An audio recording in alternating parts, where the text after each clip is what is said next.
мойындамаса өз еріктері түспеймін дедім. Телефон өшіріп тастадым. Сценарий негізінде ойдан құрастырылған, мойындаған жалғыз сол кісі болды сол кезде. Балам сияқты деген. Сен осы ошибканы жыл сайын қайталай бересің ба? Мәсаған деген. 80 миллион ақша жетпейді.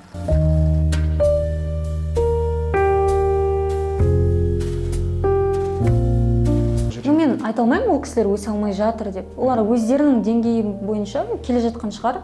Мен былай етіп зерттеп қарамаймын да. Мүмкін жұмыстары 140-тан кеткен екен лучше болып бастаған шығар.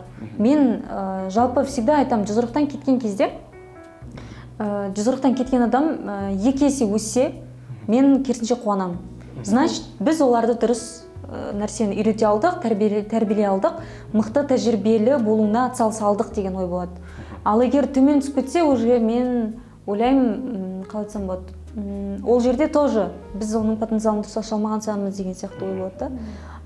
Кек сақтау деген, менді олар кек сақтап жатыр, олар 140-қа жамандық тілейді деп мен ойламаймын. Деген мен енді іштеріне кіріп шыққан жоқпын ғой. Деген мен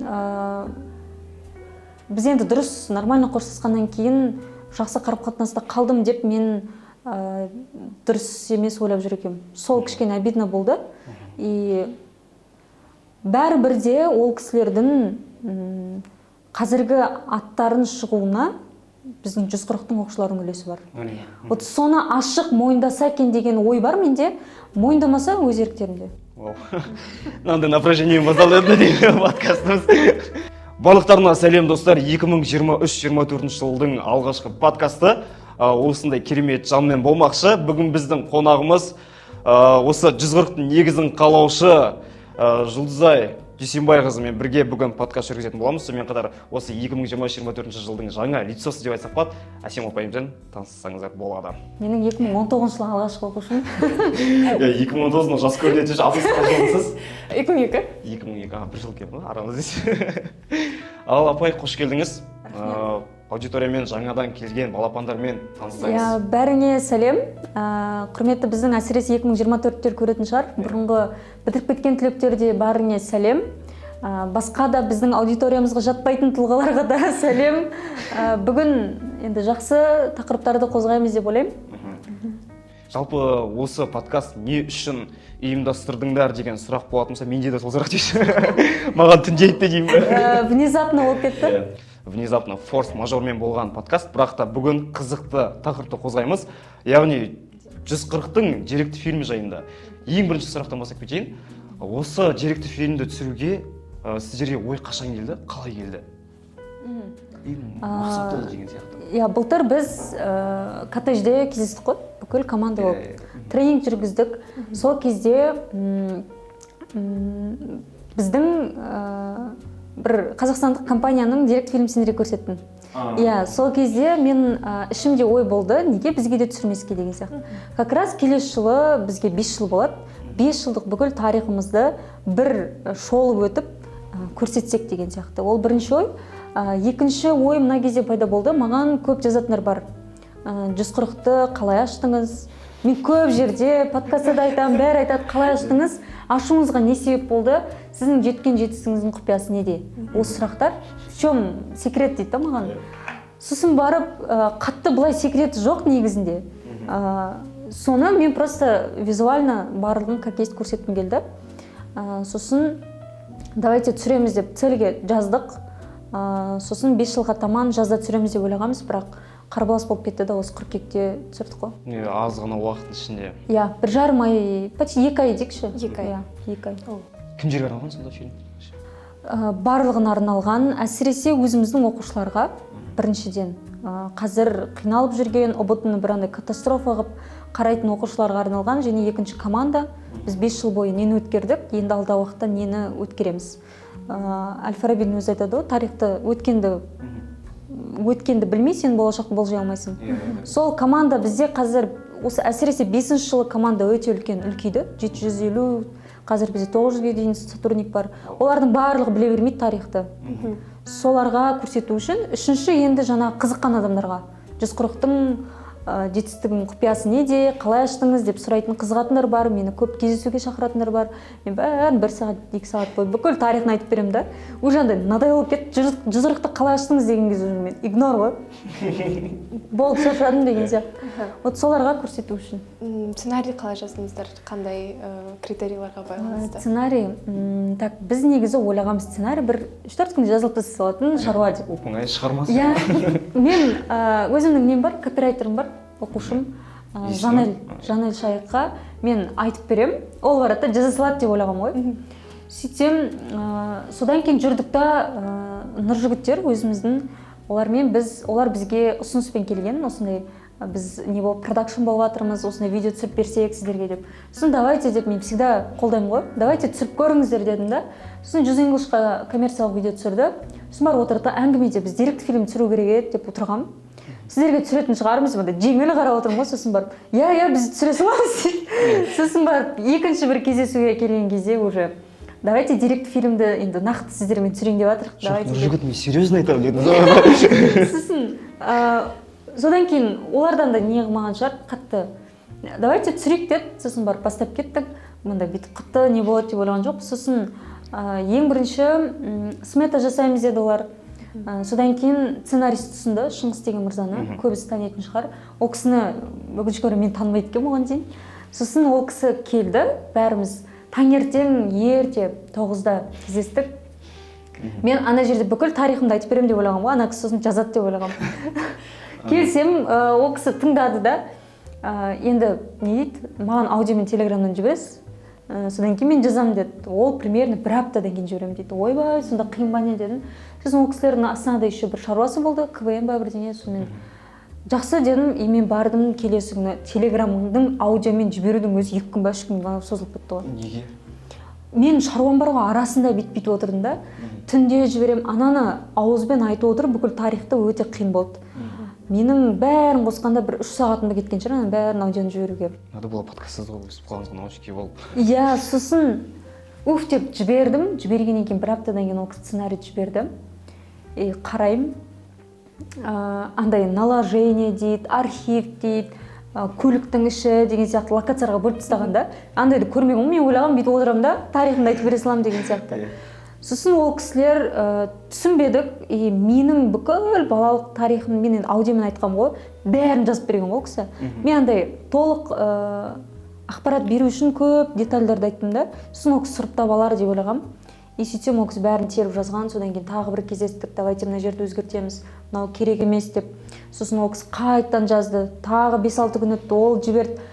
Ұнаған жоқ, сосын барып құрсын мен өзім отырайын дедім да. Мен үшінші рет мен Жанель Шайыққа бердім, өзгертші деп. Ол көрсетті, ұнаған жоқ, сосын бардым да үйде таңнан кешке дейін өзім отырып жаздым, түзеттім, қостым. Сосын Шыңғыс мырзаға жібердім, ол кісі қайтадан түзеді, көрдім, басы ұнамай қалды. Басымен ана интро мен аутро бар ғой, соны отырдық та маған ұнамайды, мен актриса болмаймын дедім.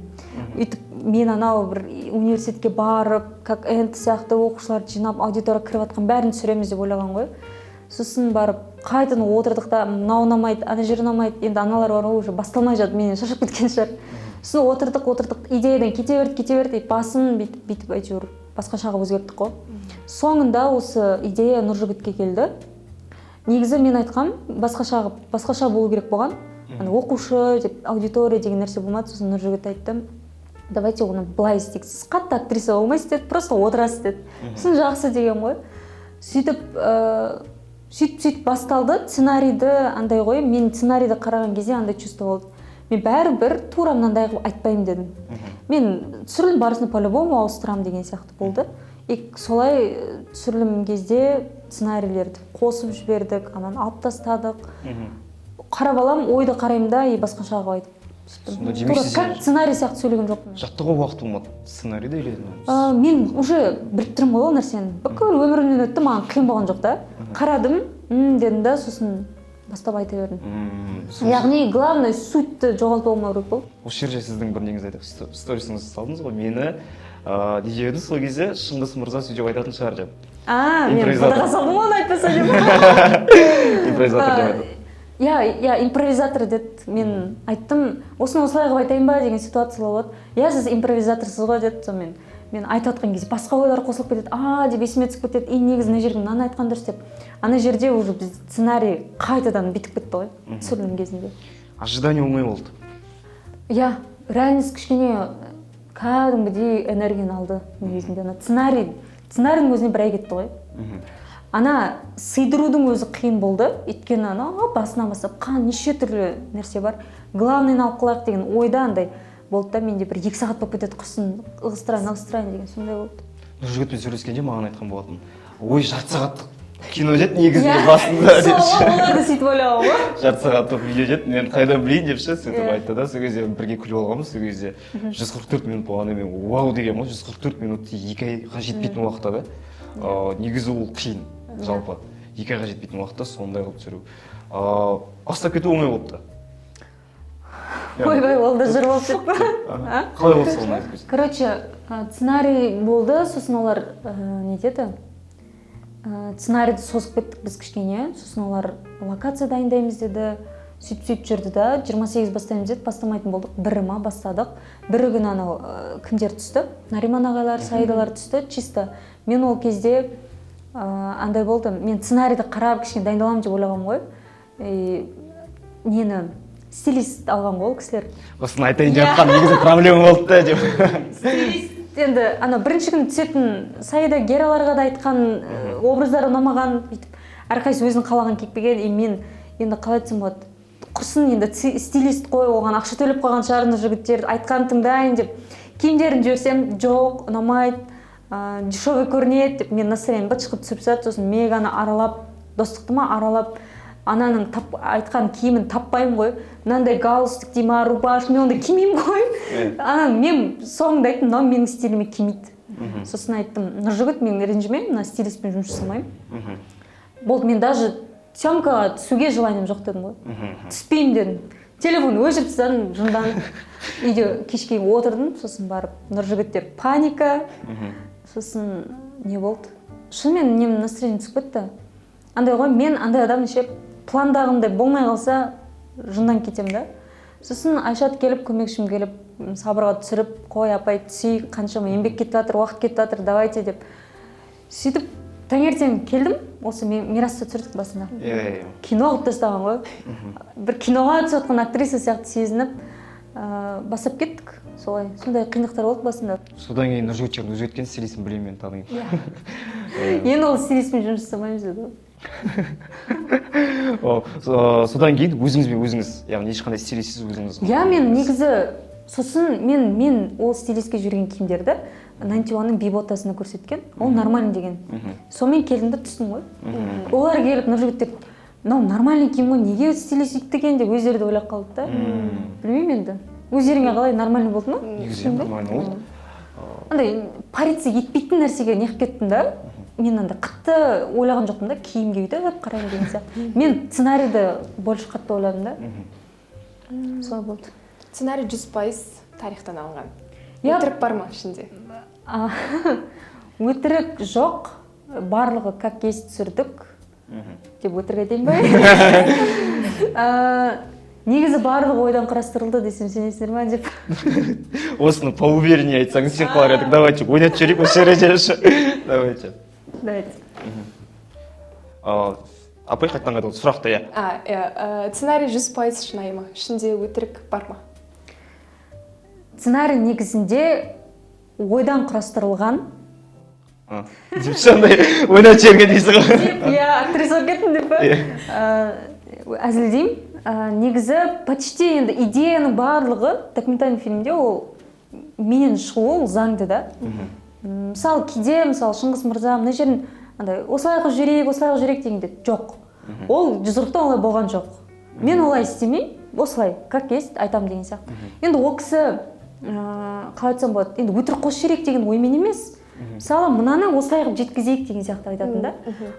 Мысалы былай деп сөйлемдерді айтатады. Мысалы мұғалімдермен мысалы Алматыда мынандай жерге бардық деген кезде жоқ, біз ондай жерге барған жоқпыз, біз мынандай жерге бардық деп мен сөйтіп отырамын. Қалай бар солай деген сияқты.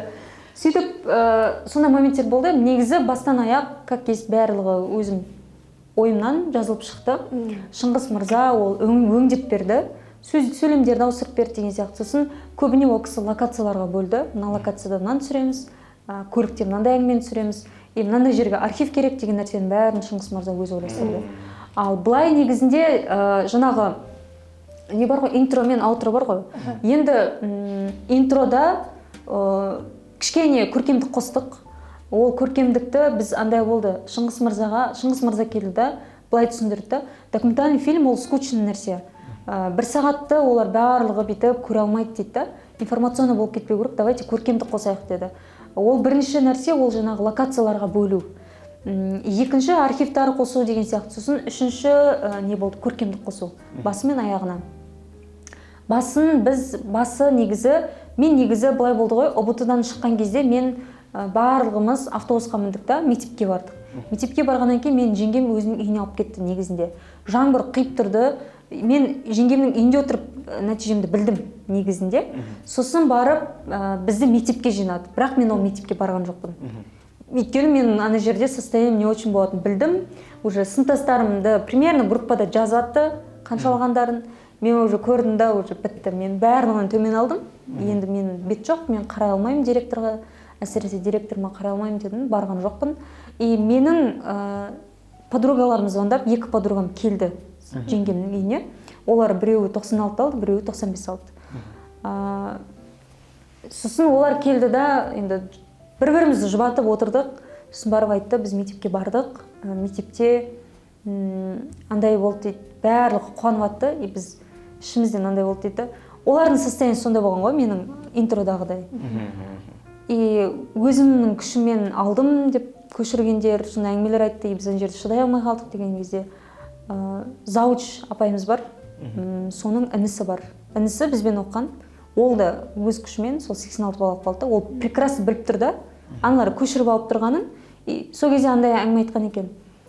Енді білеміз сендердің қалай алғандарыңды, өз күшімен алғандар да бар деп мойындаған жалғыз сол кісі болды сол кезде.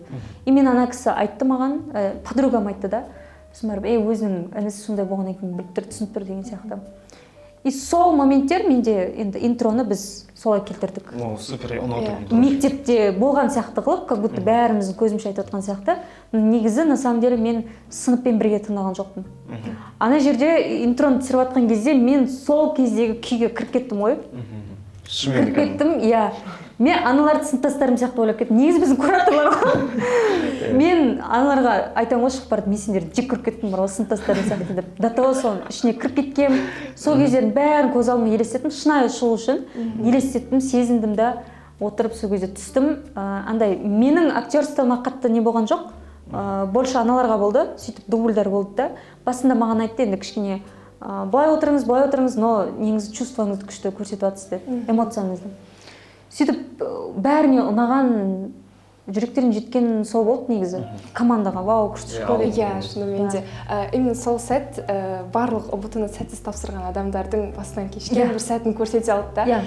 Менде де сондай болған. Ұбт-тан қадалып шыққан кезде сондай не болды. Сондай чувство жеткізгіміз келді. Барлығында болады деген сияқты. Ол менің тура өмірде менің басымнан ондай өткен жоқ. Бит-бит қосып. Сұрағым бар, 2019 жыл тапсырдыңыз, 2019 жылы. Ол жылы барлығы телефонмен тапсырып, ойбай 20-130 алып шыққан ғой. Андай оқымай жүргендердің өзі қанша деймін, 20 дейді, мән деп андай сен керемет. Сен өзің күшімен. Мен де басында сол телефонға сенгем. Қатырсың дейді. Жоқ, негізі солай телефонмен кіріп, 3 телефонмен кірдім. Суретке түсіріп жібердім, шығардым. Телефон оны дайындау, соғысқа дайындалғанда дайындау. Бір күн бұрын. Иә, бір күн бұрын. Бізде мектепте даже намектап айтатын. Бұрынғы бітіріп кеткеннен сұрайтынбыз. Мен мысалы юбка кидім. Юбканың ішіне ақ шорты кигем. Шортидің артынан мен Wi-Fi модем салдым. Осындай не алып кіргем. Костюм. Екі жағымда Samsung телефон, iPhone деген сияқты. Ол жылы қандай iPhone болды? iPhone 6 шығып атты. 6. Мен iPhone 5S алып кірдім. 2016 15. 15 қой, иә.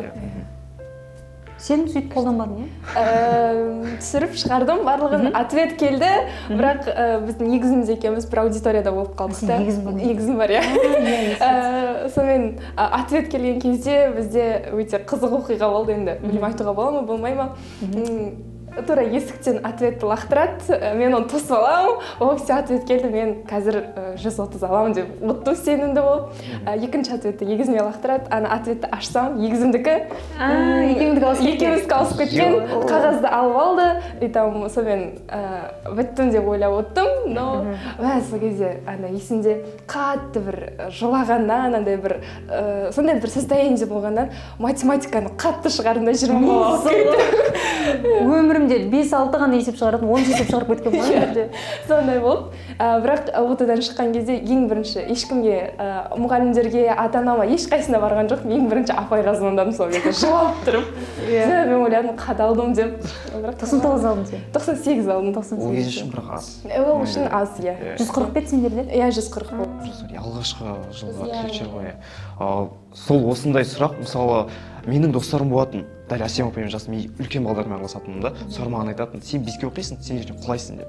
Потому что олармен бірге оқыған адамдар дәл солай беске оқитындар құлап қалған ғой. И сосын олар мен айтатын, сен дәлелдеймін по-любому деп, жоғары аламын деп. И сол біздің кезімізде вообще телефон жоқ, ну вообще невозможно стал. И сендердің кездерің күшті болды ғой. 110-нан тауып, андай өзім шешесің ғой. Қайда білейін 140-та одан да жоғарылар бар екен деймін ба. Бізде андай болатын мектепте дайындалып жүрген кезде. Зачем дайындалып сотканы алып кетесің ғой? Сосын барып, андай екіге бөлінетін де сөйтіп жүретіндер болып, екіншісі сотка ұсталмай қалсам, запасқа дайындалайын. Вот осылай дайындадық қой біз. Осы жерде бір зат айтып кетейінші, жалпы 140 ол жалғыз, жаңа айтасыз ғой, барлығы 100% шындық болды, енді басындағы не көркемдік қосылып деген сияқты. Осы жерде кеше осы мен сторис салғам жалпы, 140 маған үйреткен бір затын көрсетемін деп, бірақ шаршап салған жоқ стористарды. Негізінде маған ананы үйретті да, халтура жетпей дегенді. Барлығы андай халтура жету жоғынан болсын деген сияқты. Кеше сол концертте болдық, ұнамады реально. Как будто бір халтурканың мықты несі болған сияқты болды. Сосын бар, ішіне ойладым, 140-тың үйреткен осы екен, осы жерден көрініп тұр деп ше. Ана жақта мен, егер мен болғанда, ана жер вообще 180 градусқа өзгертіп жіберермін да, мынаны осы алу керек, мынандай болу керек қой деген сияқты ше. И сосын барып настроением төмен, концерттен шыққан маған сөйтіп шықтым да. И сол кезде түсіндім, деген сияқты тәрбие осыдан басталады екен ғой. Иә, ол негізі мен де соны қатты сендерге айтамын ғой. Детально қараймын ғой, ананы бүйту керек, сөйту керек деп. Түсінбейтін сөзін, ана жай поебежады. Андай ғой, перфекционисттер ғой, перфекционисттер. Андай ғой, сен Ескендір мырза да көп айтады да, мен сендерге де айтқам. Адам бір нәрсені жасайын деп жатқан кезде көп миын шірітіп, бүйтеді, басын қатырады, бүйтеді. Зато ана адамдарға көретін, адамдарға ол приятно болады да. Сен қиналасың, но зато сен көретін, тұтынатын клиенттеріңе ол прям рахат болады да. Мысалы, айфонды да солай ғой, Стив Джобс қалай басын қатырды, ана привет деген сөз үшін қанша қырды мысалы командасын. Ол клиент үшін, ол тұтынушыларды көп ойланып тұр деген сияқты ғой. Вот маған соны үйретті да. Қазір сол командама айтқанда, мысалы бір қырып алып кеше халтура жетпеңдер деген сияқты бір нені шаблонды алғанда қайта соны сала саламын ғой. Көрме. Сол үшін қайтадан ана жерде просто группаға жазғам жай. Жекелеріне жазып шыққан негізі. Иә, прям андай детальға да мән бергеннен шедевр шығады ғой негізінде. Так что, достар, мына жерде сұрақ болуы мүмкін, көбісінде жаңа Қазақстан деген не деген. Жаңа Қазақстан деген ол 140-тан басталып жатыр негізінде. Ішкі системасына кіріп еніп көрсеңіздер, сонда ғана түсінесіздер. Иә, мен комментарияларды оқып шықтым ғой, сол кезде барлығының гранттан кейінгі мақсаты осы 140-қа жұмысқа кіру дейді да. Менің арманым 140-та жұмыс жасағым келеді, мен осы командада болғым келеді дейді да. Сіз апай оған қалай қарайсыз? Как будто Google сияқты, Google, iPhone, қымбат бірінші болады. Иә, негізі вот сол ғой, жаңағы ненің арқасы ғой сол, бүйтіп қарағанның арқасы ғой негізі. Просто жай қарай салсаң, сен мықты нәрсе шығармайсың. Содан енді біз барлығын күтеміз, командаға мықтыларды алуға тырысамыз, оларды одан сайын мықты етуге дайынбыз. Негізі біз миссиямызды командаға алу арқылы да жасап отырмыз ғой. Сендер тәрбиелеп жатыр мысалы, оқушыларды да тәрбиелеп жатыр. Белгілі бір деңгейде прям супер мықты ойбай, лағатты қылып шығарамыз деген нәрсе жоқ. Береміз, алатындар алады деген сияқты ғой. Андай ғой, бір жыл бұрынғы мен қандай болдым дегенде сосын вау деймін вообще реально деп ше. Менің апам вообще әпкем бар кішкентай, ол дым сау оқымайтын да вообще и тұрады да 104 балға ол кезде жоғары оқымай дуракам везет деген сол кезде қалай аласың сен айтатынмын қалай алдың сен аны деп ше оқымайсың ғой сен деп ше сөйтетінмін да. Осы 140-қа келмей тұрып, көктемде мен андай бір оқиғаға тап болдым. Бір жұмыс жасап жүрмін, сол кезде бір кітапханаға бардым жұмыс барысымен. Сол кезде әрбір үшінші адамның ноутбугында 140-тың базасы тұр. Қарай, барлық оқушылар отырған. 140. Сосын ойладым. Сосын ол жақта бір өте келеңсіз бір оқиға болып қалды. Кінәлі адамды табу керек болды, бірден біраз проблема шықты. Сол кезде бір екі қыз болды, 140-тың сол оқып жатқан оқушысы тұрды да бар кінәні өз мойындарына ала салды. На самом деле олар кінәлі емес, бірақ осылай істей салсақ жақсы болады, біз ала саламыз деді да. Сол кезде мен ойладым, 140 шынымен де күшті адамдар тәрбиелеп жатыр дедім. Сол кезден бастап мен түсіндім, что 140 шынымен де болашақ жастарға беретін заты бар деген нәрсеге. Түсініп оны өмірде қолданып жатқандар да бар. Енді прям 926 сотрудник бар ма? Оның бәрін біз керемет деп айта алмаймыз. Енді әр жыл сайын бізде жаңадан қосылып жатыр ғой. Мысалы қазір 23-тер бар, былтыр бітіргендер, қазір команда қосылып жатыр, олар енді тәрбиеленіп жатыр. Ал уже кезіндегі 19, 20, 21 жылғы түлектермен мен уже 100% айта аламын да, олар біздің неміз толық сіңірді деген сияқты. 22-23-тер уже енді тәрбиеленіп жатыр. Сосын бір зат айтып кетейін. Компанияға кірген любой новыйдан болсын, куратор болсын, менеджер болсын, прямой ЖП жазалады. Еще ответ алады одан ше, бір күштісі. Ана бар ғой, Илон Маскқа қанша анандай мың-қырғын сообщение жіберсе де ок жауап береді. Кім? Андай главный менеджерлердің өзі. Андай отчет жазып береді екен да осы отырып, оған жіберсе сообщениені, только ок деген ответ қайтарады екен да. Аны қанша қиналды соған қарамастан ше. Но мен сол таңғаламын да, алдыңғы жылы келгенде көп жазатын абайдың миын шертіп, абай мынандай идея болмайтын идея ғана былай қарап тұрсаң ше.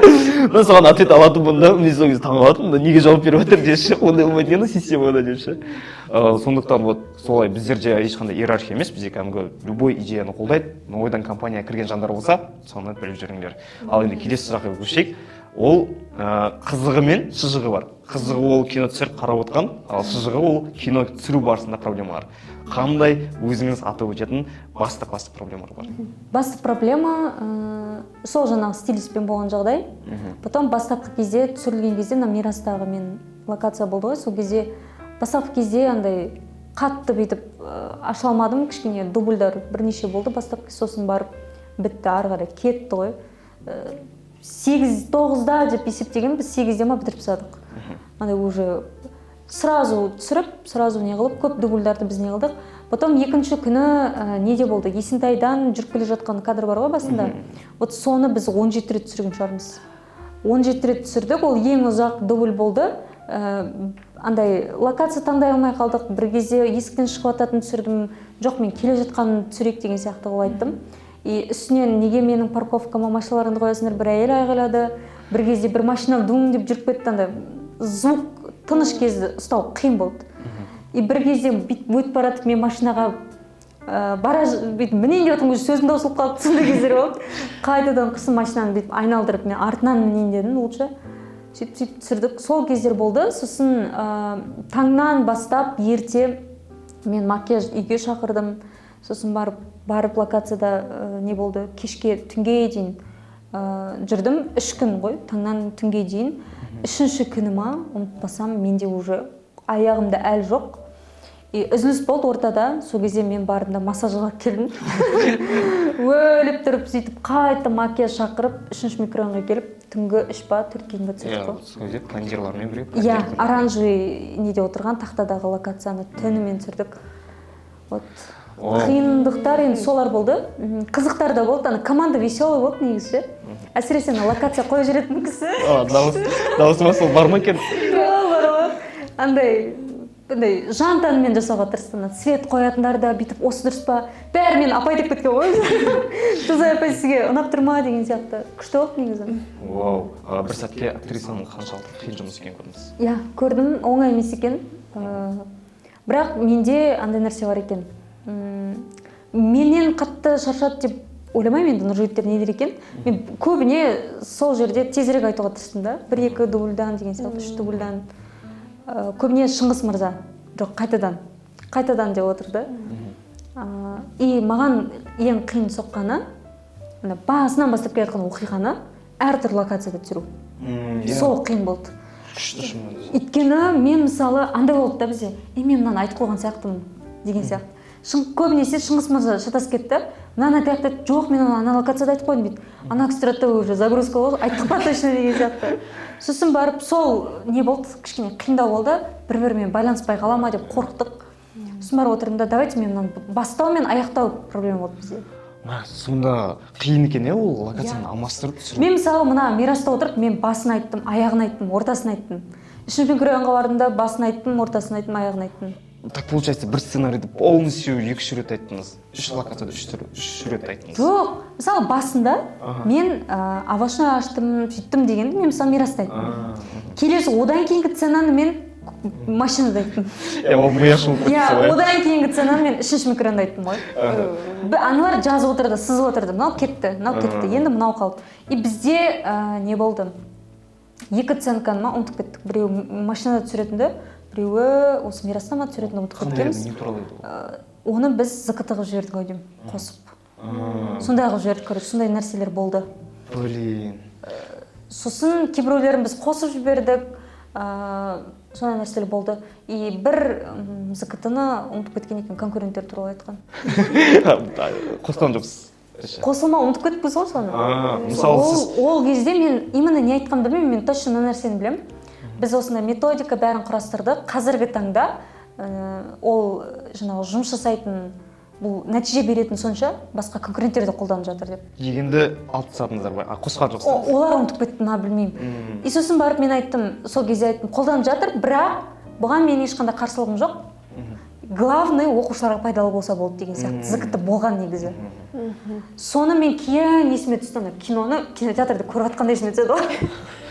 Сосын барып.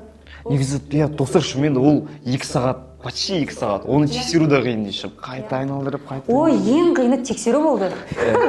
Ең қиыны тексеру и правка. Мен ана жер дұрыс емес. Басында көрген кезде андай болды. Архивтар жоқ. Анау стратегиялық жоспарлар мына жақ айтылып кеткен, оның одан алдында айтылатын, одан кейін айтылып кеткен. Әлия негізі соңына қарай айту керек қой, оны ортасына қосып жіберген. Короче, аналар білмеймін, шаршап кеткен ба, милары ашып кеткен. Өзіңіз соны отырып жазып. Отырып минутымен есептеп, мынаны мына жаққа қою керек, мынаны бүйту керек дедім. Сценкаларды қостырып жібердік. Соның барлығын түсіндіру енді қиын болды. Нұржігіттер енді бір ғой психбольницаға түсіп қалды. Мен даже қатты айтып жүрген кездер болды. Мен бірінші нені көрген кезде, драфтты көрген кезде айтқам. Разочарование. Как будто бір тезірек бітірсек болды деп жібере салған дүние сияқты деп қатты айтып жүрдім. Сосын барып мөлдіреген көзі смайлик жіберіп Нұржігіт, біз оны күні-түні жазадық қой депті.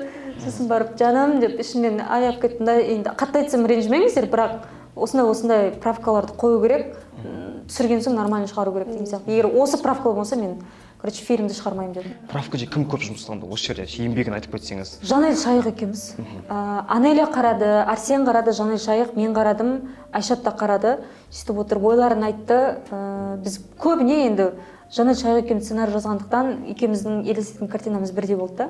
Бірден түсініп отырдық. Ол Жанельді айтты, апай, может мына жерін былай істейміз деген сияқты. Сөйтіп қосып правкаларды, ол правканы мен анау Астанадан Алматыға келетін кезде мен Алматыдан Астанаға алып қойған кезім ғой.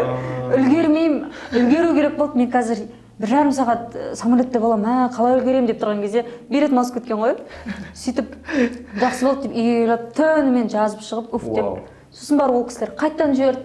Сосын барып қайтадан правка болды. Сосын қайтадан жіберді. Сосын бір кішкене правкалар азайтты. Сосын Жанель екеуміз бірімізге қарадық та, жарайды қош кете берсінші дедік. Аналарды аяп кеттік. Сосын 1-2 моменттер болды, звуктары естілмей қалды, байқағансыздар ма? Сайда сөйлегеніміз. 33-ші минут қателеспесем. Соны енді жарайды үлгермейміз дедік та, главное ютубқа салып жібересіздер дедік. Негізі ол қиын екен, достар, шынымен де кинотеатрға оны енгізу, фильмді оған, оны өткізу, оны сақтауы өте қиын екен. Бір нәрсе айтайын, жаңа айттым ғой, түсіріп болғаннан кейін, мынау қалай шығады екен? Уайым болды ма? Уайым болды. мен андай ғой бар нәрсені дұрыс жеткізе алдым ба деген сұрақ болды да менде. Сосын правка қараған кезде де мынау что-то ұнамайды сияқты өзімнің көңілімнен шықпай сөйтті да басында ең соңғы версия более-менее болып бастады да сосын барып жоқ премьера жасамай қояйық. Жоқ салмаймын. Қаншама миллиондар кетті. Иә. Жоқ мен мына фильмді шығармай қоямын. Қазір әзір уақыт емес сияқты деп мен тормыздандым.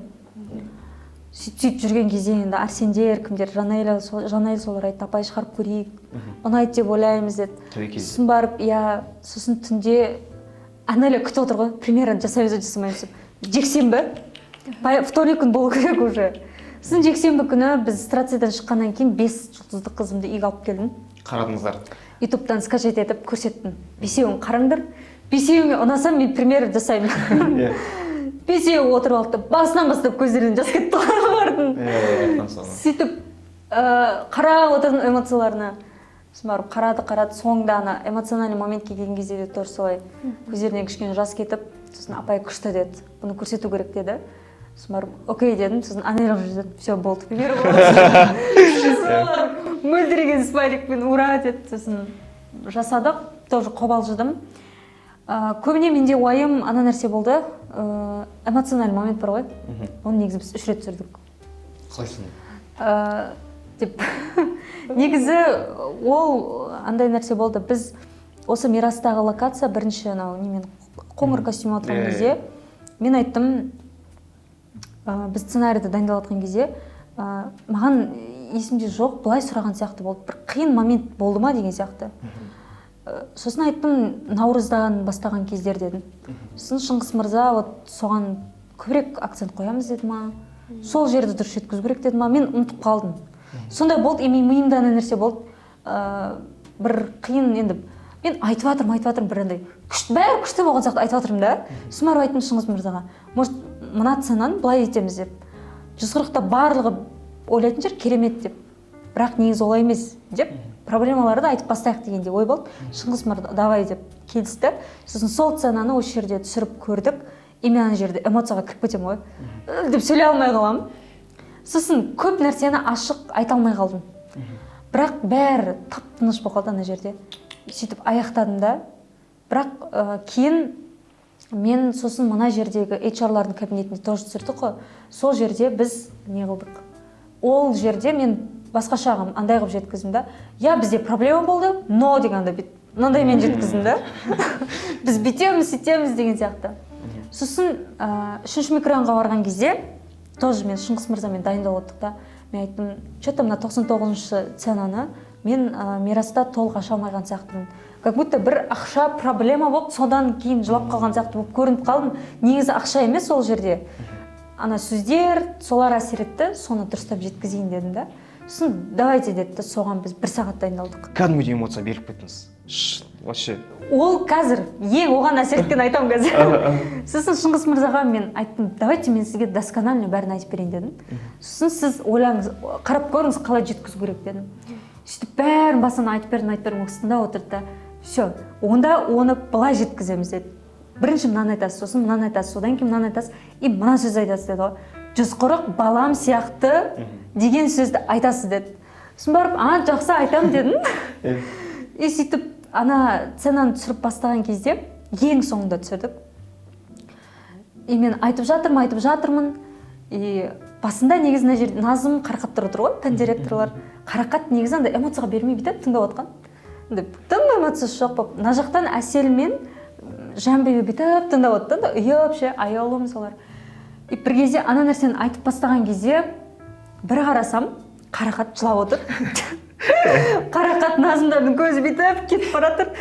Сосын барып мен ана момент келген ғой ше, балам сияқты деген сөз. Ананы айтқан кезде уже 140-та да балам сияқты елестетіп кеттім да, мен де эмоцияға беріліп кетемін ғой. Сол сөз негізі қатты әсер етіп жүрді ана жерде, балам сияқты деген. Сосын ана қыздардың жылағаны. Біреу жылап отырса сен де еріксіз кетесің ғой. Сол болды, содан кейін мен ұстай алмай, негізі пауза өте ұзақ болды ана жерде. Көп бүйтіп деп тұрып қалған кездер болды, бірақ қиып тастадық оны. Андай бүйтіп, пауза көп болса не кетеді ғой, уақытта көп болып кетеді. Негізі әрең сөйледім ол жерде. бірақ ана сценаны әйтеуір аяқтау керек болды. Ана эмоцияны ұстап до конца жеткізу керек болды. Бәрі тып-тыныш, ешкім неған жоқ, бөлген жоқ. Бүйтіп ұзақ паузалар болып қалып, деп өзім жинап алып қайтадан айтып сондай моменттер болды. Вау, кәдімгідей рөлге берілген соншалықты кәдімгі әсер етті сол жердегі. Иә, рөлге берілген жоқпын. Вы рөлге берілді Мен андай болды, рөл дегенде андай эмоцияға берілді. Сол кезде сезіндім ғой қаттан. Өйткені мен реально қатты қиналған кез болды. Өйткені шын мен айтқандағыдай соған дейінгі қиындықтар маған да бір қатты қиындық болып көрінген жоқ. Мына кездегі жаздағы қиындық кәдімгідей сезілді. Өйткені қара, біздің конкуренттер шынымен 20-21-де мынау кетті, 21-22-де анау кетті. Енді сіздердің кезектеріңіз. Мен ойлаймын, может болып қалатын шығар. Бәрі Алланың қолында ғой. Мен барлығына дайын болуым керек деп дайын болып жүрдім. Сосын андай нәрсе болды. Шынымен де 700 сотрудник бар, қаншама оқушы бар. Оның алдында енді қатты сезілмеген ауқымдық бәрі танып бастады бізді еще. Вот бәрі бізді танып бастағаны қатты әсер етті. Бұрында қиындықтар, одан да қиындықтар болды негізі. Бірақ андай бізді қатты ешкім танымайды, өз-өзімізбен шешіп жүре беретінбіз да. Ана жерде уже андай ғой, Қайрат Нұртастар мысалы үлкен жауапкершілік сезінеді ғой. Бір нәрсені не то істеп қойса бітті ғой, тиктокқа шығып кетеді деген сияқты. Сондай чувство болды. Содан мен қатты уайымдап кеттім негізі. Вау, үлкен ауқым болған сайын сол жаңа айтқан ғой, үлкен уайым болады. Уайым да көп болады негізі. Танымалдылықтың екінші жағы ғой. Мүмкін сізде осы жерде инпут пен аутпут дұрыс болмаған сияқты. Қалай? Яғни көбісі мысалы айтатындар бар да, мен осы вебинарым сәтті өтеді, егер сағат тағып шықсам деген сияқты. Яғни ол білмейді да, ана вебинар неден күшті болғанын. Сол себептен ол сағаттан көреді да, ал сағат болмаса ол вебинары бычыт болып кетеді деген сияқты. Сол кезде сіздің инпутыңыз бен аутпутыңыз ол сол танымалдылықты алып кетуі или ауқымға ие болған сияқты. Сосын барып соны не істеп қорқып, содан қорқынышты болған сияқты. Ол сол кезеңдерде содан қорқып жүрдім. Негізінде қорқыныштың түбі сол болды да. Бізді бәрі уже 140, вау, мойындатқан, күшті дейді. Андай болмаса екен дедім да. Бәрі мақтап жүрген жылдар осы ма деген сияқты. Соған жетпесе екен деген уайыммен жүрдім. Что имели в виду достар, мен де сол сәуірдегі, яғни көктемдегі кезең, ең қиын кезеңде барып алды мен де ше. Біртүрлі обстановка сондай болды. Шынымен де 91-да ғана әлемнің жылап қалатын моментін білесіз? Қай кезде? Кәдімгі сол 91-да да қиын момент болды ғой. Иә. Әлемнің жылап, андай өлең айтып жатқанда сондай. И сол момент сондай видеолар көп келеді маған ше. И кәдімгі депрессия болатынбыз бар. Бүкіл командамен депрессия болдық сол уақытта. И кинода мен андай обещание бергенмін, қой жылаған емес құрсын деп жандай. Мен ондай емеспін, мен де шандай Ақтөбедемін, жыламаймын мен де шандай. Бір қараса кетіп жатырмын ана жақта. Негізі сату маркетинг қатты сезді деп ойлаймын сол кездегі. Өте жақсы. Продукт бөлме вот майдағы қысқартқан кездер. Мысалы бір пән басшысы айтады да, ана фильмді көріп отырып сол кезде Жүжай апай не үшін ондай шешімдер қабылдаған білдім дейді да. Ана HR болған қыз кураторларды қысқартқан кезде кураторлар да тоже жазған ғой, маған ақша керек, қыз мені жұмыстан алмаңызшы деген сияқты. Мені қалдырыңызшы деп сөйтіп жазғандар болды. И мен сол кезде есіме түсіп ана фильмді көріп отырып жыладым дейді да. Сонда моменттер болды, бірақ мен андай болды. Кураторлар не деп жатыр деп сұрауға қорықтым ғой мен. Мен уже естігім келген жоқ. Енді олар қабылдай алмайды ғой дұрыс. Бәрібір де мен негатив естігім келген жоқ та жерде. Мен өйткені отырып алып өзімді и так кінәлі сезініп жүрдім. Ол кезде мен дұрыс жасамадым. Бүкіл ошибка ол менен кетті деп. Осындай шешімді қабылдауға сіз қалай бел будыңыз деген ғой енді. Негізі бізде всегда әр жылдың соңында өте осы ошибка жиі кетеді. Менің андай ғой, Алла тағала андай қылған сияқты, басыма тигізген сияқты, сен осы ошибканы жыл сайын қайталай бересің ба, мә саған деген сияқты. Туф деп бітті, құла андай іштей. Сол ошибканың қатты бір соққысын осы жылы көрдім. Өйткені бізде андай болатын, жыл сайын біз көбіне андай продажаны бүйтіп қойып тастаймыз да. На самом деле реальностьті біз сол кезде өшіріп тастаймыз. Негізі майда аз келеді, сәуірде аз келеді, наурызда тоже солай, 2 жылма 3 жылма қатарынан солай болды. Соны қабылдау керек па или қалай? Қабылдап, басқа бір амалын табу керек еді. Мен сол тактиканы қолдана бердім да. Менің ошибкам сол болды. Басқа нәрсені осы жолы біз продажаны көбейту үшін не істей аламыз? Былтыр осындай болған деп мен ошибканы біле тұра қайтадан соны жібердім. Сіз бұл жерде жіберген жоқсыз. Сіз бұл жерде қателікті осознавать еткен сияқтысыз. Уже қателікті Енді қабылдап. осы жолы осознавать еттім ғой. Қателікті қабылдап, ладно, бола берсін деген сияқты. Қалай айтсам болады? Түсінбедім. Яғни мысалы қателік болып жатыр жылда, сіз тұрдыңыз да, ладно, бұл қателік болады жылда, бола берсін деген сияқты. Біз оны былай шешеміз деп некорректный шешім қабылдадыңыз. Осы жолы бірақ мен алдыңғы жылдағыдан басқаша шештім. Яғни қараңдар, бізде мен осы жерде айтып кетейінші. Негізі бизнес тұрғысында қарамаудың да бір ақша деп қарамаудың да бір минусы бар да. Мысалы көбісі ақшаны бірінші ойлап, ақшаларын кәдімгі санайды ғой. Анализ жасайды, бүйтеді. Бізде ондай болмаған ғой. Ақшаға қарамай андып, дато жұмысқа кіріп кеткеніміздің несі, кесірі. Алдағы уақытта не істейміз? Жете ма, жетпей қалмай ма, ойламағанбыз ғой. Мен бірақ наурыздың аяғында ойладым. Қаржыгерге айттым. Бізге майда ақша жетпей қалады. Жыл сайын сондай нәрсе болады. Біз осы жолы тым расходтарды көп жібердік. Сен есепте дедім. Ол жүрген, мен де оған қарамай кеткем. Майда кеп маған айтады, бізге ақша жетпейді. 80 миллион ақша жетпейді. Сосын барып мен құрсын, мен негізі мендегі ақшаны салған кезде негізі жетіп тұрды да. Сізде қанша болды сол кезде? Айтпайын. Салғанда жетіп тұрды, бірақ мен маусымды, шілдені ойладым да. Бізге видеосабақ түсіру керек, материал жасау керек, бәріне жеткізу керек дедім да, біз содан қарыз алдық. Негізі бізде андай нәрсе болып кетті. Ол кезде Алматы офлайн бар. Бүкіл айлығын арендасы 9 миллион, айлығы бар 10-15 миллион онлайннан. Астана офлайн 9 миллион, айлығы 10 миллион, 12 миллион онлайннан. Жүз English бар 10-12 миллион кетті сендерге. Онлайн бар. Еще бізде расходтар кетіп жатыр. Біз қаншама обучение, бәріне ақшаны көп салдық. Прям расходтарды қараймын да, мен сол кездегі қарадым да, 50 миллион, 60 миллион қайда кетті десем, мынаған кетті, кете берген. И мен содан кейін менің қыстан бастап па кішкене үлесім азайып бастады. Мен конкретно қысқа дейін нормальный сумма алдым айлық. Қыстан кейін азайып бастаған, өйткені больше неге кетіп барды, компанияға, офлайндарға жетсін деген сияқты. Сәуірден бастап вообще айлық алған жоқпын. Сәуірдегі алдым айлықты, бірақ жетпейтін болып қайттан беріп жібердім, деп. Майда болған жоқ, маусымда, шілде, и так бізде не жоқ. Біздегі ең қиын болған маусым, шілде, тамыз 3 ай біз екі офлайнды пайдаланбаймыз ғой. Бірақ арендасын төледік қой. Вот соған бізде жетпей қалды. Біз соған алдын ала анализ жасамағанбыз. Негізі олар болмаса, онлайнның ақшасы өз-өзін ақтап, четко болатын еді. Біздегі қателік ол офлайнның бизнес моделін, бизнес планын дұрыстап құрмағанбыз. Мен құсын оқушылар үшін, офлайнды оқушылар үшін деп сала бергенбіз. Ол кезде бағада төмен болды, 45 мың өз-өзін ақтаған жоқ. Арендасының өзіне әрең жетті, ол офлайнның түскен ақшасы деген сияқты. Сіз бір моментте бүкіл сыныпты андай бір қымбат ресторанға өткізетін едіңіз. Иә, оқушыларға да сендерге де құсын айфоннан, макбуктан туған күндеріңе лақтырдың ғой. Сөйтіп, кетті ғой. Ақшаны негізі дұрыс ұстай білу керек екенін нақты түсіндім. Менде ана нәрсе болады, маған Алла тағала ақшаны осылай жасау үшін беріп жатыр деген ой болды да, қате пікір деген сияқты. Солай мен көп адамдарға шедер болып көмектесіп кеттім.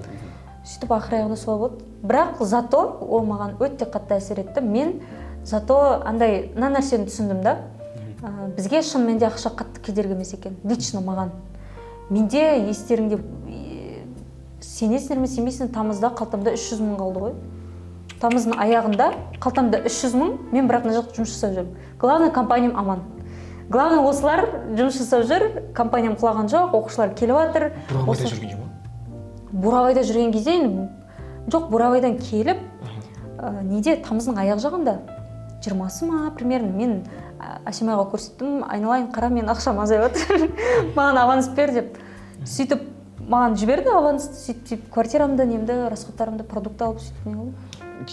Андай қанша мұғалімді, қанша қызметкерді жұмыспен қамтып отқан компания иесі деймін бе, сондай қиын. Сол кезде мен шынымен түсіндім, маған ақша қатты әсер етпейді. Мен енді ойлайтын, ертең менде қазір ақша маған әсер етпейді деп айтамын, бірақ қалтамда миллиондап жүр, сол үшін шығар деп ойлайтын да.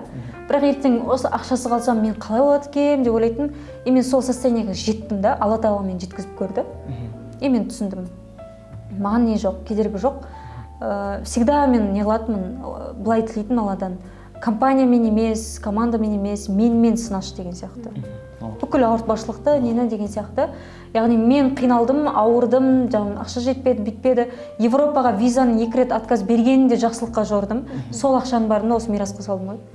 Примерно 5-6 миллион қойып қойғам. Европаға шашам, шетелге, ой, демалам деген сияқты. Еще мен наурызда Мальдивқа барам деген ғой. 10 миллион жоспарлап отқам. Наурызда сосын сендер қатырдыңдар, продажа жоқ деп, сосын қой құрсын. Состоянием мынандай кезде мен шетелде жүрмеймін мен дедім да. Ол ақшаны сол жинап. Вау. Шетелге сол үшін шықпай жүрмін деп. Шынымен көбісіне сондай сұрақ болуы мүмкін, неге әлемге жинайсыз. Мынаны айтсам болады екен, сіз көп риск жасап отырсыз. Өзіңіздің қазір негізі бір момент қарайтын болсақ, сіз қазір демалып жүруіңіз керек, сіз жастықтың буы деген сияқты бар. Көбісі сөйтіп ойлайды да. Сіз сол жағынан вообще отказ бердіңіз болса. Бір жағынан айтсақ па деп болса. Мен өзімді жертва еттім дегенде, андайда қиналып істеп жатқан жоқпын да бұл нәрсені. Мен с душой, с любовью жасап жатырмын. Сол үшін маған қатты білінбейді. Басқаларға ойлауы мүмкін, неменеге өз өмірін бүйтіп не қылып жүр деген сияқты. Бірақ енді мен өзімнің жүрегім соны қалап тұрса, мен білмеймін. Мысалы сіздің біреулер қысын шетелге қыдыру керек екен, бизнесмендер ол шетелге барып ақшасын шашу керек екен деген стереотиппен ақмақ болып ойланатын болсам, мен бұндай неге жетпес едім деген сияқты. Мысалы басқалар сіздің орныңызда болса, мен жоқ фильм түсірмеймін, мен фильм түсіргенше лучше бар қыдырмаймын деп ойланар едім. Ойлануы да мүмкін, мышлениеде ғой. Ниетте деп ойлаймын мен. Мысалы мен сол қиын кезеңдерде мен отбасыммен де ұрысып сөйтіп қалдым. Олар маған айтпай бірнеңелер жасаймыз деп, ремонт жасаймыз деп өзімше пландап қойған ғой. Сол кезде айттым, айналайын, менде мына жақта ақша жоқ, жетпей жатыр өзім командама деген сияқты. Сөйтіп ата-анамен ұрысып өмірімде бірінші рет WhatsApp группадан покинуть етіп, қырылып. Отбасыңыз қалай қабылдады сол кезде ақша жоқ дегенде? Олар айтты, олар былай не қылды, түсінді, өздерінің қателіктерін түсінді. Өмір бойы саған сеніп өту ол қате екен. Бізде де бір осознание келді, ертең жылзайға өмір бойы өстіп өтеміз ба, құрсын өзіміз күнімізді көрейік деген сияқты. Олардан да қатты кіріп кеткен ғой, мен берген сайын олардың қалауларын бәрін жасадым ғой мен. Мен айттым, тым шедір болып кеттім. Соның тым шедірліктіңда несі бар екен, минусы бар екен. Осы әңгіменің бәрін естіп отырған кезде менде андай ой болып, мен енді ол процестің барлығында жоқ болдым ғой, мен енді барлығы жақсы болған кезде келдім. Менің танымымда 140-та ешқандай проблема жоқ, барлығы күшті, Инстаграм барлығы қараған кезде өте күшті, жақсы дамып келе жатқан, енді өзінің шыңына жетейін деп қалған компания ретінде көрдім да. Сол фильмдағы қиындықтарды көрген кезде, сондай оқиғаларды айтқан кезде, сосын апай өзінің өмірдегі көрген андай бір қиындықтарынан көрі, компаниядағы қиындығын айтқан кезде, көзіне жас келген кезде, мен білмеймін, апайды одан сайын құрметтеп кеттім. Өзінің былай шынымен өзінің балам сияқты деді ғой. Дәл солай баласына қалай қамқорлықпен қарап отыр, жаңа айтқан әңгімелерінен ақ апай үшін 140 ол жай ғана бір жұмыс немесе компания емес екендігіне өмірімнің мәні болып кетті ғой. Сол үшін де мысалы жүр қой әлі, жеке өмір жоқ, не жоқ, шетел жоқ, демалыс жоқ. Білмеймін, өзі сондай бір адамдар болды ғой өмірде. Қоғам үшін не істейтін сондайлардың қатарындамын да. Мысалы, кейбіреулерін естимін да. Миссия деп қуып жүрген ол ауру адам деген сияқты бір нелерді естіп қалғам. Типа біреудің өмірін жауапкершілікке алу, ол түбінде бақытсыз болады деген әңгімелерді соңғы кезде естідім. Білесің кім айтқан? Мен айтамын, мен өзімді қинап жүрген жоқпын да. Мен соны қалаймын, жақсы көремін, жасаймын. Ал біреу шетелге қыдыруды қалай ма, жасасын. Ол да андай болмау керек. Мен шетелге жүруді қалаймын, мен жүзай сияқты жетістікке жетім, жүзай сияқты қиналу керек екен деген ой вообще болмау керек. Әр адамның өзінің қалауынан жасау керек деп ойлаймын. Осы жерде Маргарет Тэтчер есіме түсіп отыр. Темір әйел. Англияда қателеспесем. Негізі ол біреу сұрау айтқан ғой, сіз негізі аңыз адамсыз. Біз үшін кумирсіз десе, ол жауап берген жоқ. Менің анаяқта отбасым, жеке өмірім. Оны былай айтқан. Короче айтқан ғой, сіз идеальная женщина деген ғой. Сол кезде ол айтқанда, мен жоқ, мен мықты саясаткермін, бірақ мықты әйел емеспін. Өйткені отбасымда қызы жаңағы жеңіл жүріс болып кеткен, ұлы наркоман болып кеткен. То есть ол да мемлекетке салған ғой өзінің бүкіл күшін, қорықпайсыз осындай бітем деп? Кейде ойланып қоямын, сосын жоқ, олай ойламаймын. Белгілі бір моментте өзім андай қалай айтсам болады, менде андай бәрі по плану келе жатыр да. Мүмкін ол жеке өмірде жалпы барлығы да по плану болады. Яғни просто Алладан сұрау керек та оны. Адам қай кезде дайын болады, сол кезде адамы келеді. Просто мен дайын болмағам ғой. Мен бүкіл немді жүзіртқа салғам. И мен андай адамды іздеп жүрмін да, мен сияқты жүзіртқа өзін салатын адам. И сондай адам болса, мен жүзіртқа қойып, үйретіп, и ары қарай өзім көңіл бөлем деген сияқты. Өйткені қыз балаларға қатар алу қиын, ал ер адамдарға оңай да. Олар ер адам мысалы компания басқарса, ол үйленсе, ол керісінше оның жұмысы жеңіл дейді да. Үйіне барасың, тамағы дайын, киімі жуулы, барады да жұмысына күшті неді. Ал қыздар жұмысы бар, іші барып, күйеуінің жағдайын жасау керек, бүйту керек сөйтіп, оныкі керісінше қиындап кетеді. Сондықтан да қиын негізінен екі жақты алу, бірақ алуға да болады. Мен де алам деп ойлаймын. Главное түсінетін адам болу керек. Жақын аралықта сіз өзіңіздің артыңыздан біреуді дайындап кетесіз. Негізінде мен өмір бойы жүрмеймін ғой бүйтіп. Сендер есею керексіңдер, осознавать ету керексіңдер. Қазір сол үшін де мен күнде не үшін жұмыс жасау керек, миссия, анау, мынау, мынандай кезде бүйтпеу керек, сөйтпеу керек деп үйретіп жүрмін да сендерге. Ары қарай алып кетсеңдер, мен сол кезде шығар жүретін, бірақ бәрібір де әйтеуір бүйтіп қарап кететін сияқты, не істеватсыңдар? Мынандай мені істеп барып чатқа басып. Бірақ үйреніп кетесіңдер деп ойлаймын, өйткені қазірдің өзінде сені біршама өстіңдер. Мысалы, менсіз-ақ сторис түсіре бересіңдер. Айтыңдаршы, мені күтіп отырмайсыңдар ғой. А бұрында күтіп отыратын деген сияқты. Постепенно келе жатырмыз. Бәрі аз-аздан үздіксіз. Бәрі болады. Енді мынау ұзақ әңгіме болып кетті, по идее. Мен фильм туралы бірдеңе айтып кетейінші. Біз сол фильмға дейін және фильмнен кейін адамдардан пікірлерін сұрадық қой. Сол кезде сол фильмнен кейінгі әсіресе мұғалімдердің бір басқаша көзқараспен қарағанын байқадым да. Нариман ағайдың айтқаны бар ғой, жызқыр в душе менікі сияқты деген сияқты. Сондай әр адамның ішінде сондай бір процесс болған сияқты, бір шабыттанып, жұмысқа одан сайын бір жақсы энергетикамен келгендігі байқалды шын мәнінде. Менде негізі сондай ой болды, сондай бір сезім болса екен деген мақсат болды осы фильм түсірген кезде, әсіресе қызметкерлерде. Жарайды, басқалары сезінбей қойсын. Мен соңында болды ғой, әнұранды айттық бүйтіп сөйткен кезде Архат ағай солар келді, қолымды бүйтіп ұстады, бүйтіп құшақтады. Енді ер адамдардың құшақтаған енді себепсіз құшақтау енді өзі де бір мәнді білдіреді, белгілі бір мәнді. Сол кезде түсіндім, все, мына кісілердің жүректеріне жетті деген сияқты. И әсіресе мұғалімдерге көп не болды директ фильмде, байқасаңыздар, өйткені 140-ты құрап тұрған ол мұғалімдер және кураторлар және басқа да қызметкерлер. Ең басты компанияны құрап тұрған ол біздегі мұғалімдер, мойындау керек. Олар сабақ өтпесе, оқушылар енді ең алғашқы тақырыптағы источникті ол мұғалімдерден алады да. Кураторлардың маңыздылығы өте зор, оқушылармен тікелей байланысатын. Вот соларды енді әсіресе мұғалімдер бізде енді проблема болғанда, қазір вот андай алтын составты құрдық деген неде келе жатық та. Сол үшін де бір белгілі бір нені қостым мұғалімдерге арнап. 140-тың негізгі амбассадорлары ғой, лицолары деген сияқты. Негізі мен 10 жылда бір жылаймын деші. Негізі көп жыламайын деші. Бірақ мен түсіндім, мен ноутбуктан, соткадан көріп жүрдік қой. Кинотеатрда көрген басқаша сезім екен. Шынымен Менде сосын тағы бір сұрақ бар. Фильмнің атына байланысты. Неге жұлдызың сөнбесін? Ойбай, оны да бір ай жүрдік біз.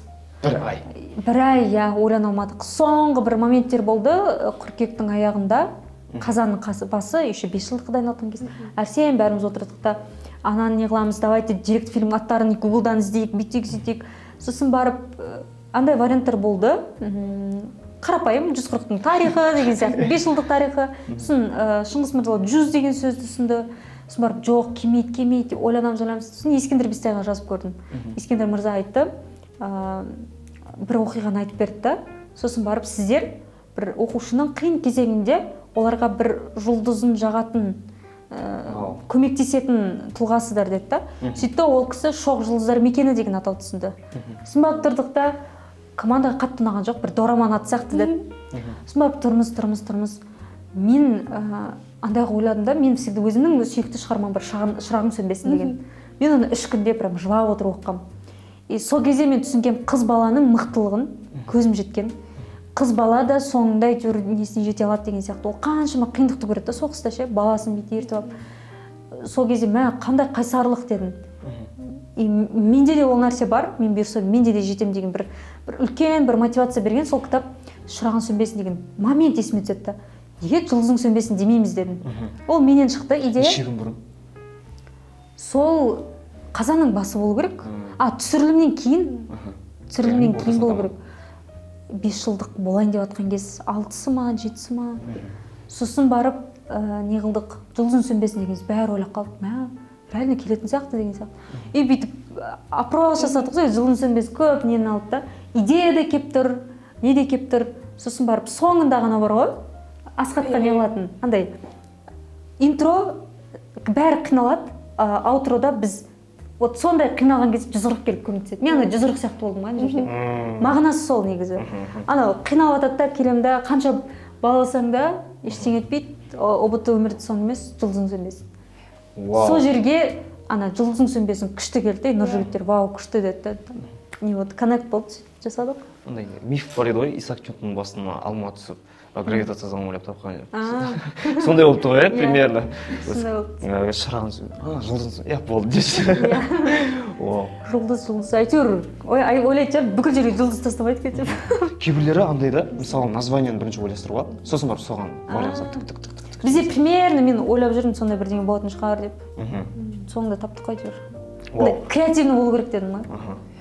Тағы бір шок қылатын жаңалықты айтайық. Ол көбісі білмейді, мысалы менің таныстарым қарауы мүмкін. Ақтөбеден, Оралдан, Атыраудан. Олар Есентайдың не екенін білмейді. Олар оның қандай элита екенін білмейді негізінде. Иә. Сол жайында айтып кетсеңіз, қанша шығын кетті, негізі бөлісуге бола ма ол жайында? Я бөлісе берем. Директ фильмге біз 7,5 миллиондай ма? Кетті. 7,5 ба? Бір сметадай 7 миллион дегенді көрдім. Сосын Есентайға, Анеля точно біледі, 3 миллионнан аса кетті ойын? Білмедім, сондай кетті. 3 миллионнан аса? Иә. Вообще? Мегапарк бос болды. Мегапарк, либо Есентай деген кезде енді біз, мен өзіңдерің білесіңдер ғой, бұрыннан бастап ештеңені аямайтын бір нәрсем бар, бір нәрсе жасайын ба, прям мықты қылып жасау керек. Олай болмай ма, жасамаймыз. Мен де сол, не күшті, не жоқ. Давайте, конечно, Есентай дедім. Халтурка деген бізде вообще жоқ. Сол. Көбісі түсінсе екен оны. Андай траштанып жасамаймыз да оны. Ну, қалай айтсам болады. Ақша жетпей бүйтіп жасамаймыз да, бар болғаннан кейін жасау керек деген нәрсе. Сіздер жоқ болса да жасайтын сияқтысыздар. Жоқ болса да жасаймыз, айттық қой, ана майда проблема болып жатқан кезде мен жоқ, видеосабақ түсіреміз, методисттер жолдаймыз, там қаншама миллиондап жібердік қой. Еще ұлдар күні тойладық. Еще ол да андай жай қарапайым болып өткен жоқ. Шынымен де вау болып өтті, то же самое. Вот, соның барлығына прям впритык жеткіздік қой, анаған қиын санап. Жаз бойына кәдімгі 3 ай бойына 3 рет тимбилдинг болды. Тимбилдингқа да кеттік, мұғалімдерге де бір 2 миллиондай кеткен шығар сол кезде. Методисттер бар еще сол. Иә, сендермен жасадық біз ана жерде, методистерге айлық. Ол кезде бізді жазда сол пакет саттық 20 миллионға, 100 English 48 миллион жасады. Сол кезде прям асырады. 100 English ақтады өзін. Жол бойы миллионды қайтарды ғой бізге. Сосын сол қарыз алып барлығын жеткіздік. Мендегі ақшаны бәрін қостық қой. Вау. Негізі түсінгенім, сен бір нәрсе жасайтын болсаң, ақша жоқ деп жасамай отқан ол сылтау. Жасағыз келген адам жасайды ол, амал табады. Вау, көбісіне мотивация бар қандай, артына фон салып. Рилсқа кетіріп тұр. Осы жерде түсіндіріп кетейін, осы Есентайға неге ондай көп сома кетті. Жалпы Есентайда екінші этаж бар, екінші этажында бірнеше кинотеатр залдары бар. И соның барлығынан адамдар өтпес үшін осылай барлығын жалдаған ғой осылай мен. Екінші этаждың целый вообще бірде бір жерде кино болмайтындай сол түні бойына жалдаған, короче. Ол өзі негізінде үлкен еңбек, жалдау, үлкен сумма. Негізі көбісі даже кино түсіретін жандардың өзі өтіп кетірмейтін шығар, бәлки. Енді бекер айтпадым, басқа кино түсіретін жандарды. Тағы қандай жоспарлар бар? Фильм жайында. Негізі мен өзім қалай айтсам болады, творчествоны тоже жақсы көрем. Кезінде мен айтамын, всегда негізі мен мұғалім болуды емес, көбіне сценарист, жалпы сондай бір видео түсіру, сондай бір медиа саласын негізі жақсы көрем.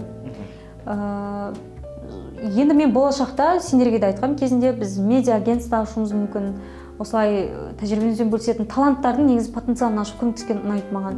Өйткені Қазақстанда таланттылар өте көп та. Даже мен болашақта ән байқауын жасағым келеді, мықты әншілерге қолдау көрсеткім келеді. Сондай бір актер, актрисалардың бір жұлдызын жаққым келеді деген сияқты ғой. Негізгі миссиямды солай қабылдаймын өмірлік. Өзімді кезінде өзім жеткіздім, маған қалатысым енді өзім дегенде андай Алла тағаланың арқасы әрине, бірақ андай бір наставник болған жоқ та менде.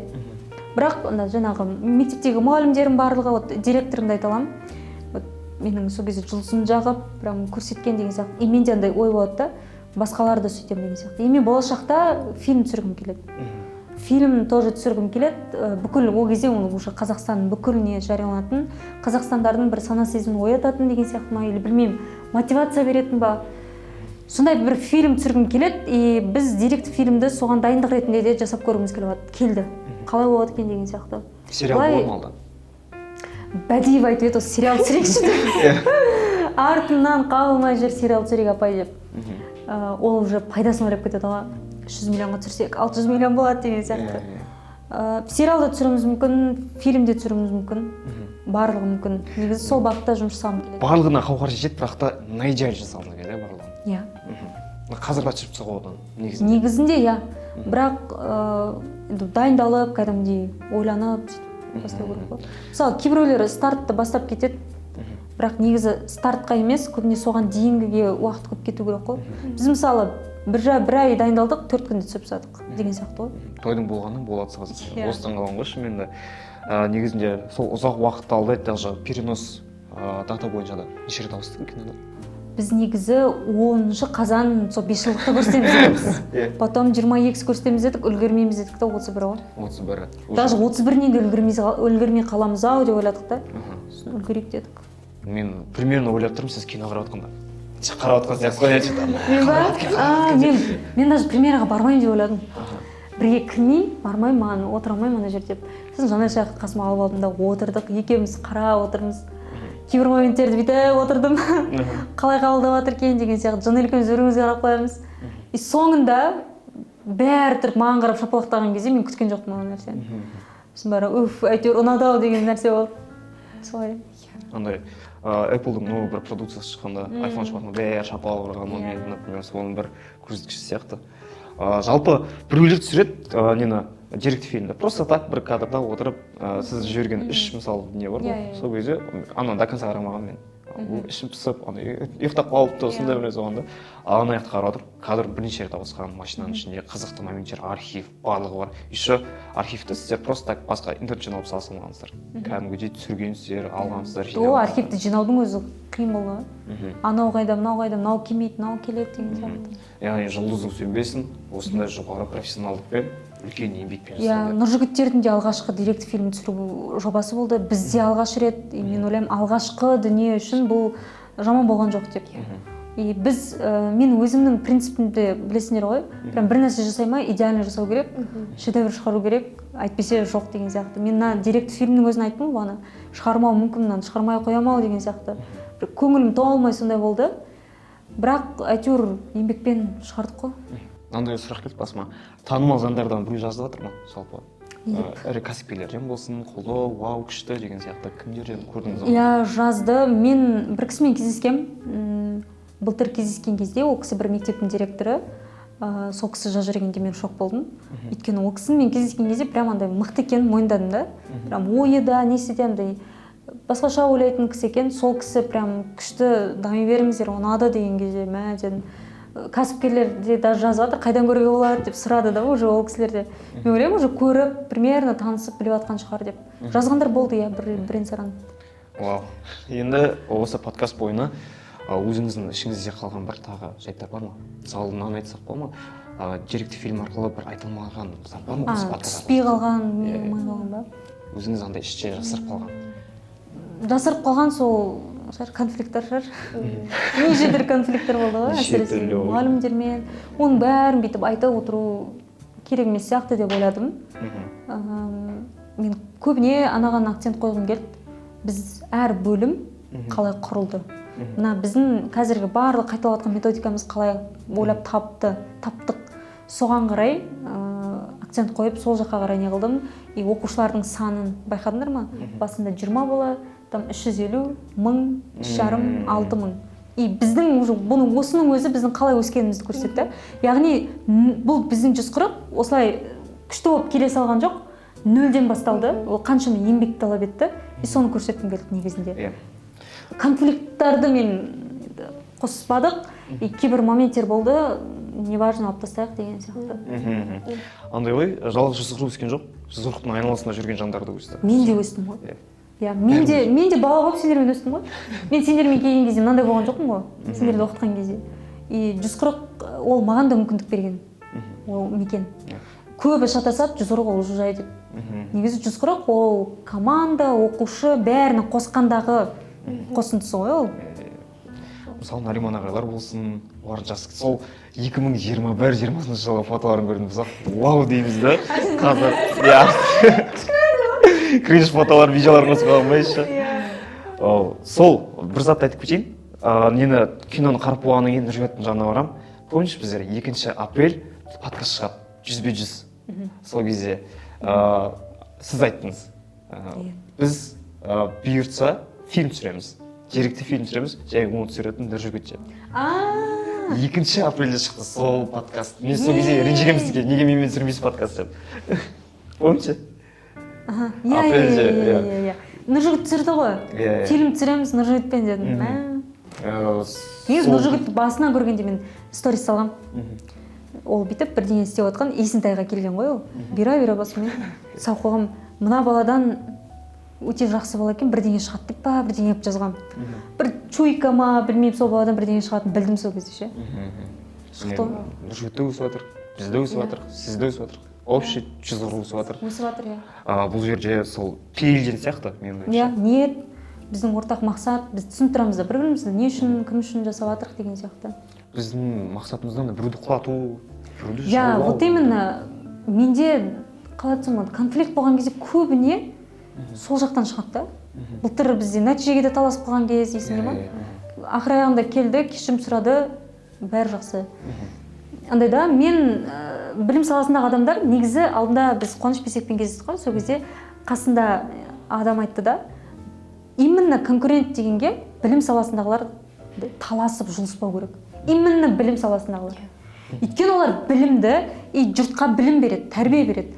Ал сондай адамдар өздері тиктокқа салып, инстаграмға салып, қырылып бір-бір туралы бүйткен сөйткен деп напоказ жазып, ондай адам менің ойымша қандай білім береді деген сұрақта менде. Сол үшін мен всегда айтам, сол кезде мен айтқам, білім саласындағы адамдар деп мен сторис салғам. Тем более біз қырылмауымыз керек деген сияқты да. Білмеймін, сондай бір ситуациялы болып қалады, білмеймін, біреу хайп үшін жасайма, қазір тикток, рек деген нәрселер хит болып кетті ғой. Мен ойымша жұмысында бір нәрсе не то, либо жеке өмірінде не то адамдар сол сыртқы факторды кінәлайды деп ойлаймын. Ал барлығы жақсы болса, тек қана жұмысқа фокус қою керек та процесске ше. Ондайлар там жұрт не айтып жатыр, ештеңеге назар аудармайды. Мысалы біз деген сияқты. Менің ойымша сол шығарған адам да бір зат ойлану керек сияқты. Мысалы мен құлады деп айтты ана кісі да. Құлайды деп. Мен ол кісінің офисына барғам.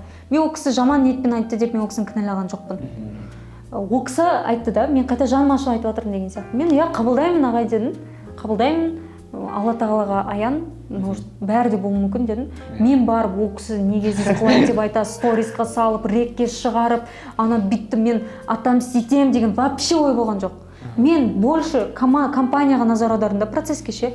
Может шынымен құлап қаламыз, құрсын мына жақ жөндейін. Ана болды, қонақ келіп қалады, тазалайын деген сияқты ғой. Мысалы біреу айтады, сен үйің шашылып жатыр дейді да.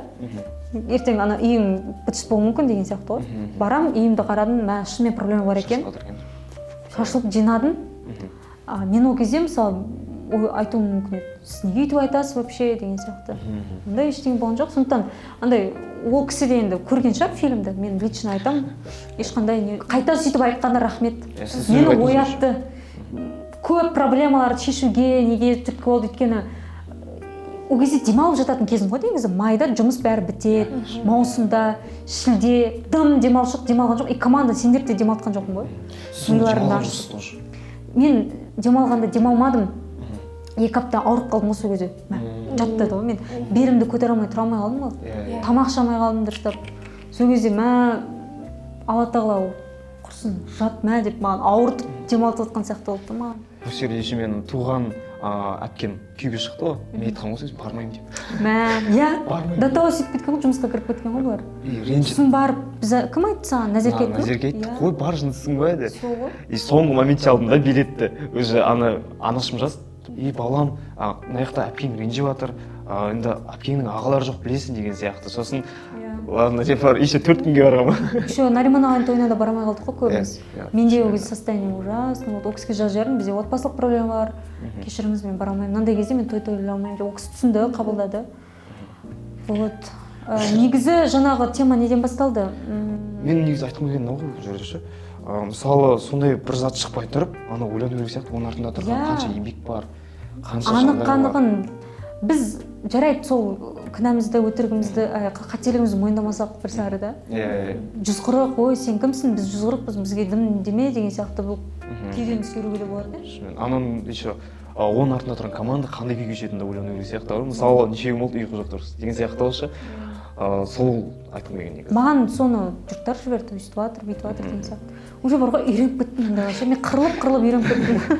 Үйреншет болды. Иә, уже. Бірақ инициатив бірінші менен шықпаған негізінде. Негізінде сондай ситуациялар. Көбіне сол адамдар шығады да, сосын барып, не болды деп мен шығамын сөйтіп. Шынымен қашан қарасақ та, бірінші тұтанатын. Иә. Сондай болды. Бір кез болғанша мен телеграмға бір пост салып. Ол кезде бірақ ол кісіге ғана қатысты болмады да, ол өзіне қабылдап қалды. Жас кезінде тоже енді өсіп бастаған кезеңізде қалды ғой тоже. Ол кезде ма? Жоқ, ол кезде анау неде болды, коттедж кезінде болды, бір кісі кететін кезде. А былай атак мен вообще біреуден шығарғым жоқ. Меніңше хейт болған кезде ол компанияның уже статусын көрсететін сияқты. Қаншалықты адамдар енді біреу шынымен көріп жазады, біреу көре алмаушылықтан жазады деген сияқты ғой. Менің ойымша біреуінде өкпе, ішінде өкпесі қалып кеткен шығар, білмеймін ғой. Барселона мысалы 20 мың фанат болса, 20 мың хейтерлер бар деген сияқты тоже самое. Дәлелдеп, түсіндіріп, барлығына үлгермейсің сен. Түсінетін адам түсінеді. Главное, мен айттым, өзің қабылда. Менің принципім сол да. Сін қарап отырсам, 140-тың және сіздің бір баратқан жағы, Ахмет сөзі бар ғой, менікі ертең үшін деген сияқты. Шынымен де біздің баратқан нәрсеміз бір 20 жылдық, 30 жылдықта жемісін беретін дүниеден артық ертең біздің балаларымыздың көретін жемісі болатын сияқты. Әсіресе сіз жаңа жұлдызын жаққым келеді деген нәрсемен шынымен де ертең үшін. Негізі барлығы ертең мен айтамын ғой, біз мектеп ашамыз. Мектеп ашқан ертең сендердің балаларың оқиды. Жақсы білім алады. Мысалы, Нариман ағай айтады да, 140-та мектеп ашқым келеді, чтобы менің балам сол жақта оқитындай деген кезде мен вау дедім да, күшті деген сияқты. Бәріміз солай ойлай алуымыз керек. Қазіргі біз оқытып жатқан адамдар ертең біздің балаларды оқытады. Қарап отырсаңдар. Сондықтан қазір біз болашақта өзіміз жақсы өмірде сүргіміз келе ма? Сол өмірді қалыптастыратын, қоғамды қалыптастыратын зиялы қауымды тәрбиелеп жатыр ғой, негізінде. Көп адам краткосрочно ойланады, осы жерде мен табыс тауып алсам болды, осы істі тауып алсам болды деген сияқты. И ол сөйтіп жүреді да, бір күні маған мысалы бір кісі келді алдында. Мен запуск сен шаршап кеттім дейді да. Келеді, клиент аламын, ақша табамын, келеді, ақша табамын деген сияқты. Ұзақ мерзімде ойланалу көп адамға жетіспейді жаңағындай. Алаш зиялылары кезінде жасады, бірақ соның арқасында біз қазір осындай неде жетіп жатырмыз. Олар бірден жеткен жоқ та, осындай кезге жазып, қазақ газетін шығарды, вау болып кеткен жоқ. Сол сияқты ғой. Кезінде бізде ютубтың өзін алып көрейік, біз шығарып жатырық, бірден ол нәтижесін бермейді, но ұзақ уақытта беру мүмкін. Біреуге болса айтып жатқан әңгімеміз әсер етуі мүмкін, бүкіл өмірін деген сияқты. Керемет. Осымен ұзақ болып кетті негізі әңгімеші. Мен ойлаған жоқпын, бұлай ұзақ әңгіме айтамын деп сұрақ туындап жатыр енді. Жалпы 140-тың не үшін жасап жатыр деген сөзіне осы жаңағы Ахметтің сөзі. Мен андай да біреулерге андай болып көрінуі мүмкін, біреулер айтады ғой, депутаттар, әкімдер, біз бүйтеміз, күшті істейміз деген сияқты сөз болып көрінуі мүмкін. Біз тәрбиелейміз деген сияқты. Но на самом деле біз негізі жасап жатырмыз. басқа жақта оқыған оқушы мен жүзіріктің оқыған оқушысын салыстырсақ, по-любому бір айырмашылық болады.